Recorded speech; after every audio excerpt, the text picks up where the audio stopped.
Hi, everybody. What's up? You're watching The Sit Down. I'm DJ Sixsmith. It is time to have a few laughs.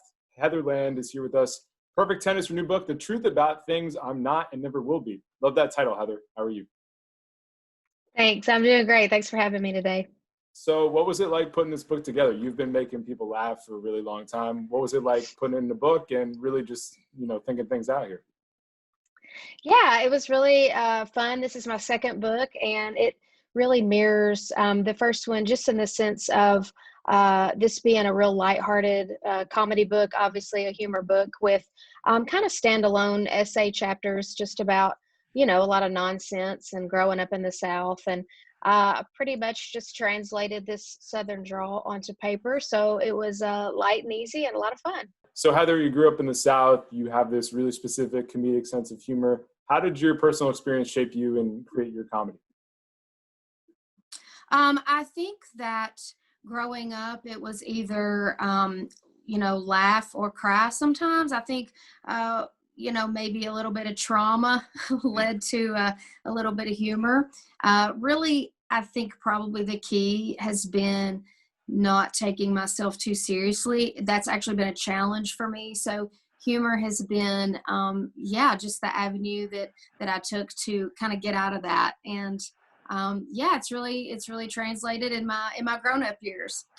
Yeah, sometimes life is rough and we go through really awful things, and it's better to just laugh your way through it, because sometimes you can even understand it a little bit more, because if you focus so much on the pain, you can kind of get stuck there sometimes. So what's it been like using that comedy, even in today's world right now? Like, it's a really rough year across the board. Why is comedy important to you at this moment?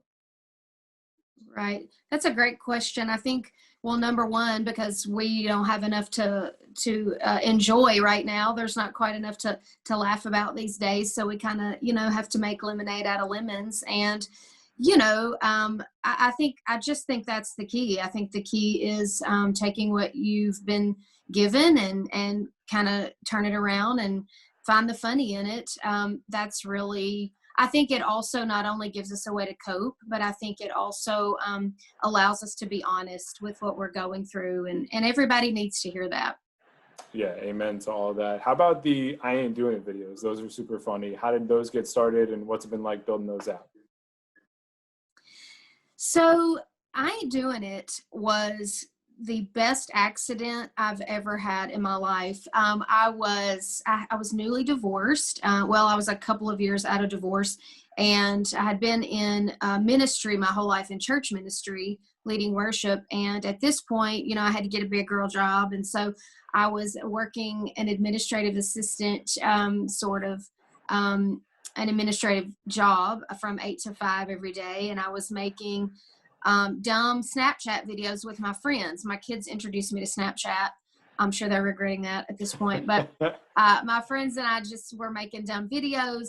And for months, they asked me to put them on social media. And I just absolutely refused. I was single at the time, so I didn't really think that was the way to get a date, So I declined. And then finally, months later, on a dare, I put up my first video, and people started watching it and asked me to make more I Ain't Doing It videos. And I didn't even know what they were talking about, because I didn't even know that I had said I ain't doing it.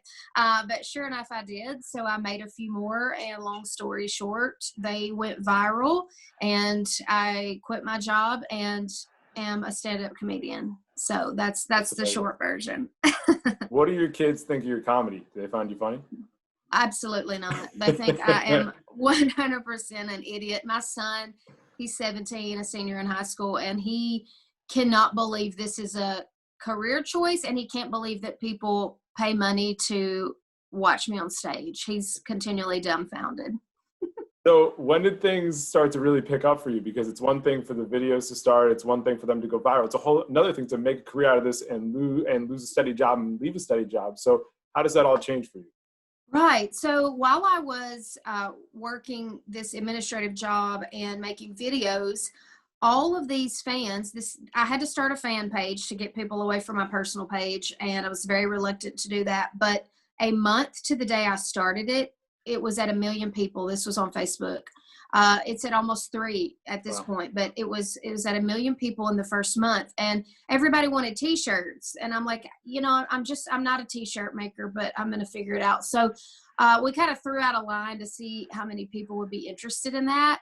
And we sold thousands of t-shirts. And this is a lot of information, but it's just the truth. That got me by for a few months to be able to decide if I wanted to make a career out of this. And people were messaging me. I was getting thousands of messages every day, and people wanted me to do stand-up. So I had a decision to make. So within just a couple of months of starting it, I quit my job and started going on the road and doing my very first show. It wasn't even a show. It was opening a women's conference, all of the little sessions with just a little bit of comedy. So that's how I got my feet wet. And then at first I could barely get on the stage for 10 minutes without wanting to shrivel up and cry. And then it somehow evolved into a 2-hour show. And I ended up with a booking agent who said, I'm taking you on the road. And so I went on a 40-city bus tour within the first 6 months or so. And I've been on the road ever since. And I don't remember what I did before. I just absolutely love it. What's the craziest part of this whole journey? Like, where's somewhere that you performed that just blows your mind to this day that I can't believe I got here? You know what? I don't really know that there's one certain place that blows my mind, but the fans really continue to just shock me, not only because of their belligerent behavior in shows, but just because they are so loyal and amazing, and they really they just keep things moving. They keep the train going, and I am constantly amazed by that. Just love them so much. What do you think people will learn when they check out this book here? Absolutely nothing. They will learn nothing of substance or value. It is strictly a humor book. It's just a really light book. I will tell you this. I think, the title of it is A Perfect 10, The Truth About Things I'm Not and Never Will Be. The 10 is crossed out. I really hope that just the honesty in the book will encourage people to also be honest with their stories and to realize that that's okay. It's kind of the imperfections that make us great, Absolutely. And listen, God works in mysterious ways, and you've certainly seen that in your life. So really great hanging out with you. Best luck with everything. Thanks so much. Thank you so much. Right? I enjoyed it. Thanks a lot.